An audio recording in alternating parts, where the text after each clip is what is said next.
I've been experimenting with these tubes a little bit, just for fun.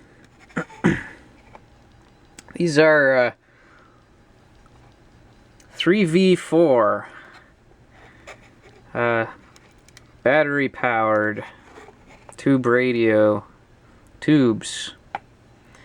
Very strange. They have a in series a 2.8 volt filament, 1.4 volts in parallel. So it has like a center tap on it, and the filament is also the cathode. So it's a little, yeah, they're weird. But I built this little setup here just to experiment. I got two 3V4s, so stereo. I got a 10K primary to 4.5 ohm secondary pair of output transformers. Yeah, a little weird because they're together as one unit. And this thing actually, these things, driving headphones, it actually rocks. It's pretty good. It's not bad. Driving these speakers is a different story though. These are only, what are they, 3 watt? It doesn't really sound that, it's not very loud. Actually, with this output transformer, since it's a good size, it's got lots of frequency response there. It goes down low, but it's like, it's not even enough volume to fill a room, really. What I'm going to do in the end, since it's not great at driving speakers, I was going to make like a portable system, and then use 18650 batteries, 3.7 volt lithium ion cells to power it, and then use a buck converter to get the 90 volts for the plate, and then another set of batteries to power the filaments. Alright, just so you have a basic overview of the circuit I'm using. This circuit does work, like this design here. Like, I did not check. So you got a negative voltage here, which I guess biases the grid, and that is taken off of the negative side of the 90 volts. So you have a plus 90 volt supply, and then the negative side of the supply you connect here between the 100K and the 510 ohm resistor, and of course it goes through the drops voltage across the 510 ohm resistor before going to ground, and that is supposed to get you your negative 4.5 volts to bias the tube properly.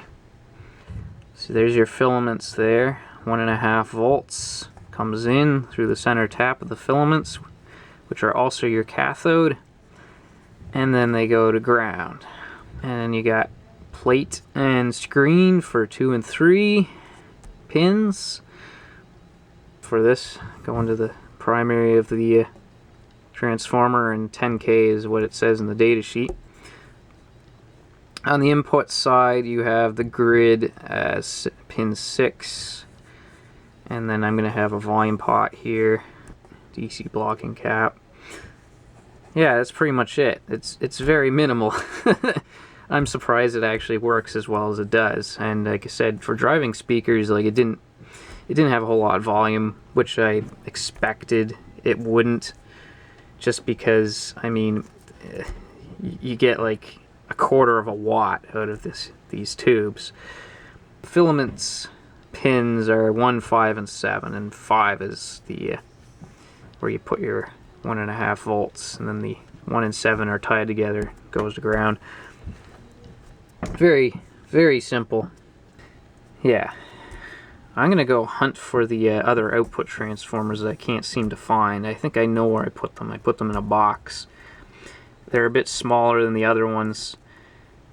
Since the other ones are overkill, those are probably willing to accept 4 or 5 watts, and this thing only puts out 1/4 of a watt. In fact, even though looking at these, eyeing these, thinking, you know what, these might be good enough to actually work with this little tube to drive just headphones straight. I think these are only 700 ohm primary though, 700 ohm to 4 ohm secondary. And these are from, I think, like old picture tube TV sets from like the 90s. I managed to get a pair of them. So, but I'm probably not going to use those. I'll save them for something else. So yeah, what do you know? The project box I had for a different project did in fact have these sitting in it. So look, you got common 4 ohm, 8 ohm. And on this side I have written, you got 5 watt, 2.5, 1.25, 0.62, and 0.31. And I got 620 ohm all the way up to 9920. There's your 10K there. There's 0.31 watt, which is pretty much all those tubes will do anyway. So there's my tap I want to use. Don't know how I calculated the primary resistance, but, and those are a good size. Like, those are a good size to get a decent frequency response, at least through headphones, and I can make a pretty small, fit them in a pretty small case. And these I think came from like Radio Shack many years ago, or as it's now known, The Source, which really doesn't sell a whole lot anymore, if anything. And at the same time, when I was in that box, I found 2 more 3V4s, completely different brands. So we got GE and Sylvania are the ones I'm currently using. I love these boxes. The style of them is, I always love the color, and it's just something about them. So we got Regency, and we got a Marconi. I used to know an old guy who he used to get a lot of this stuff, and you know, I loved hanging out with him. He always gave me vintage tubes and parts and old radios and amplifiers, and you know, I'd buy stuff from him too, like, just because, you know, like, I can't always have stuff given to me. But sadly he passed away now, and I did actually inherit some of his stuff as well. But yeah, I do miss that guy. He's a character. I'm going to take these transformers I found. I'm going to take the other one that I have out. At least I know that those output transformer pair is good, and I can use it on something else. And then these I'm going to try instead. And we'll see how this thing sounds. You know, it's a fun little project for a beginner, that's for sure, but you're certainly not going to get a whole lot of, you're not going to shake the house with it, that's for sure. Well, I can honestly say I wasn't expecting an improvement, but oh yeah, I think, as you can see, here's my input. I think I need more drive, but I'm not sure. Like, I remember having a radio. It was a Phonola radio. Yeah, that's what it was. And it actually was fairly loud. This here, even with 2, it's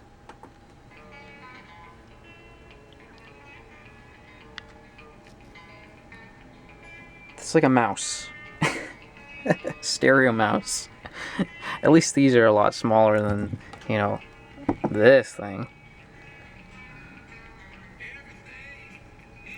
So I can fit it in a good size. And these have an 8 ohm tap, not just a 4 ohm tap. So there's filament glow, but it is very, very small.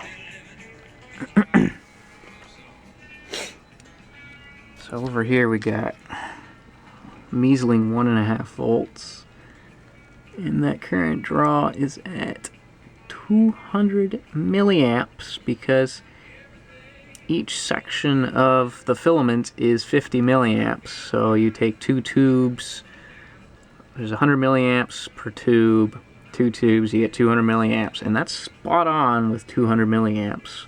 So that's always good to see. Over here we got about 90 volts, and that is probably around 10 milliamps of current draw, I'd say. Maybe 15 or so. Yeah, 10. Which is not very much. Yeah.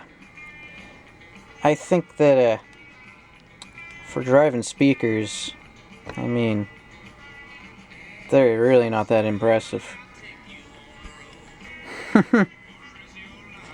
Good project for someone who wants to play with tubes but doesn't want to play with the dangerous voltages. I mean, 90 volts is still pretty dangerous, but you know, you can. It's a good first project for someone. Very few parts, easy to find these, I think. Anyways, I will see you all next time.